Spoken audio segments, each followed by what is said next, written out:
location, they might have water sources available, and depending on the situation, so for event purposes, they might go around and do permits. So that's all a part of the vendor information. So that's something to consider when going out to events. You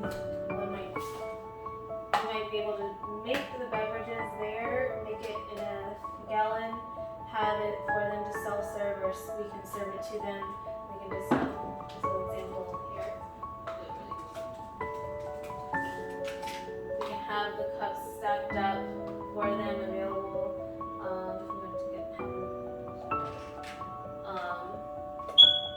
And then we can serve it to them, maybe some gloves and wanted it pour, and then they can taste that, and then they can let us know what it's like, or they can look through the catalog and go through any information. But the vendor, each event will explain, have the whole package of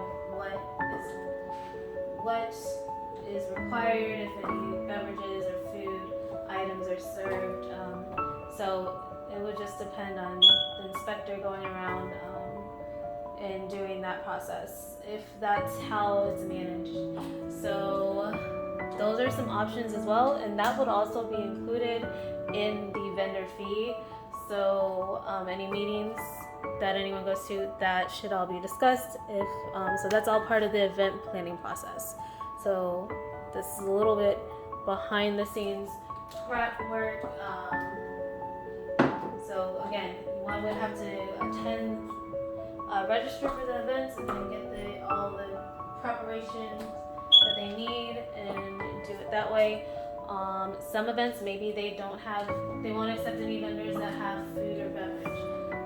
So in regards to ready to serve. So knowing that, we would just provide products, and then maybe not have those samples, but maybe have some snack bars that are already done.